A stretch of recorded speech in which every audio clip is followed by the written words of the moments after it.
Oke, untuk kasus selanjutnya yaitu di sini untuk nomor 3 kita skip aja karena 3 ini sama aja kayak 1 ya. Sekarang kasus yang keempat yaitu dua analisis melakukan pengukuran kadar Na2CO3 dalam soda abu melalui titrasi asam basa. Hasilnya seperti ini ya. Ada 1, 2, 3, 4, 5, 6. Jadi di sini ada dua analisis itu, analisis A dan analisis B. Nah, kalau untuk yang ini dia ada dua populasi ya. Ada analisis A, ada populasi A dan populasi yang B. Jadi beda dengan yang sebelumnya. Kalau tadi kan berpasangan ya. Kalau berpasangan itu objeknya sama, jadi sama-sama A, tetapi perlakuannya berbeda. Sedangkan kalau untuk yang kedua ini ada dua objek, itu ada A dan B, dan dengan perlakuan yang berbeda-beda. Dengan perlakuan yang sama, artinya. Jadi objeknya berbeda, perlakuannya yang sama, yaitu pengukuran kadar Na2CO3 dengan objek A dan objek B. Nah, kemudian di sini tentukan apakah selisih rata-rata analisis tersebut terdapat berbeda signifikan pada tingkat kepercayaan 99%. Berarti kita buat tipsnya dulu seperti biasa. Nah, biasanya kan tadi apa? Tentukan apakah selisih rata-rata analisis tersebut berbeda signifikan pada tingkat kepercayaan 99%. Berarti 0 ini adalah mu A sama dengan mu B. Berarti rata-rata A sama itu sama dengan rata-rata analisis B. Kemudian H1-nya ini adalah mu A tidak sama. Jadi kan karena yang ditanya adalah apakah terdapat berbeda signifikan pada tingkat kepercayaan 99%. Berarti H1-nya adalah mu A tidak sama dengan mu B. Nah, kemudian alfanya ini adalah karena tingkat kepercayaan 99%, berarti alfanya adalah 1% atau 0,01. Nah, untuk mencari hitung ini, untuk dua populasi ini atau dua objek ini, itu ada berbeda. Jadi untuk input datanya tidak seperti yang berpasangan, jadi tidak seperti ini. Jadi harus kita mendefinisikan dulu. Nah, jadi kita buat variable view-nya. Yang pertama ini adalah analisisnya. Analisis.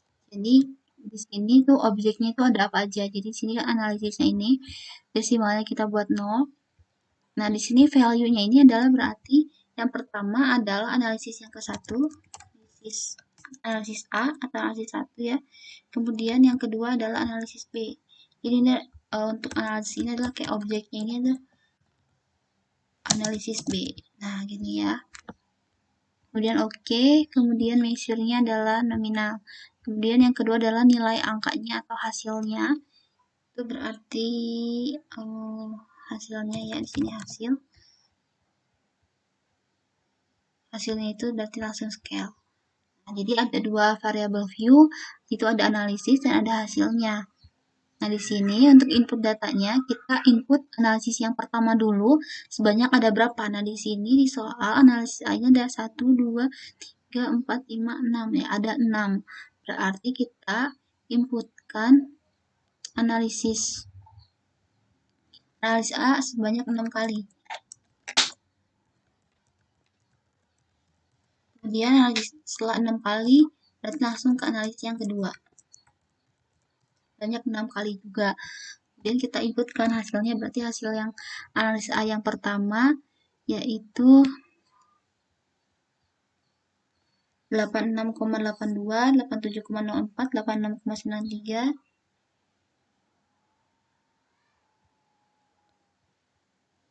87,87,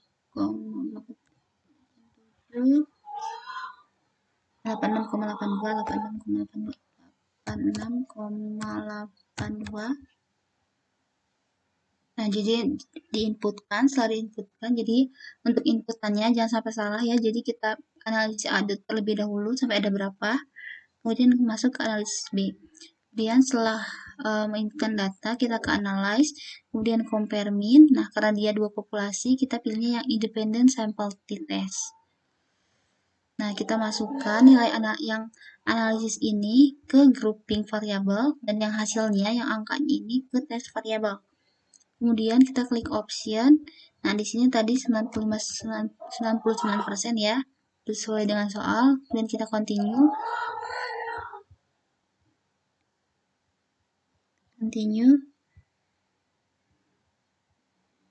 Nah, kemudian kita klik define group.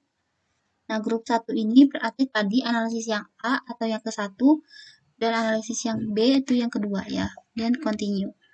Kemudian klik OK. Nah, di sini outputnya ada dua ya di sini.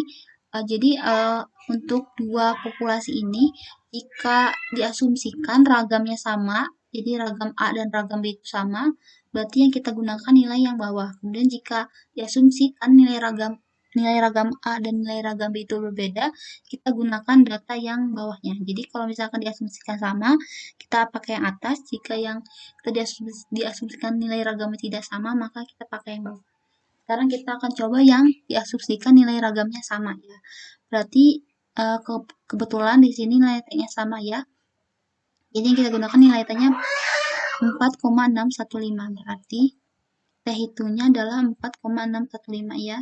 T itu 4,615. Kemudian kita akan buat wilayah kritisnya. Nah, jadi untuk wilayah kritisnya, karena dia uji dua sisi juga, maka dia minus T, alfanya tadi kan 0,01 ya, dibagi 2 berarti 0,005, kemudian di sini 10, DF-nya 10 ya. Nah, di sini kita lihat DF-nya di sini sama dengan 10 ya. Jadi kita lihat nilai DF-nya itu dihasilkan dari sini. 10 berarti kita cari nilai T tabel 0,05, DF-nya 10. Arti di T tabel kita lihat 10 terus 0,005 ya. Nih, sini ya.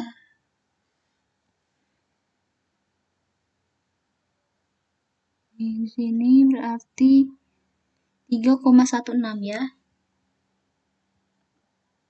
Atau kita bulatkan jadi 3,1. Nah, berarti nilai T hitungnya tadi 4,61, berarti 4,61 ini lebih besar dari 3,1. Berarti kan di sini kan nilainya 3,17.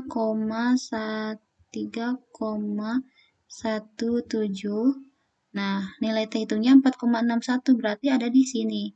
Nah, 4 ini kan pasti ada di sini karena dia ada di wilayah kritis, maka dia tolak H0. Jadi keputusannya tolak H0. Kemudian kalau kita lihat tadi nilai signifikannya di sini 0,001. 0,001 ini kita bandingkan dengan nilai 0,005, maka dia adalah lebih kecil ya. Jadi dia tolak H0.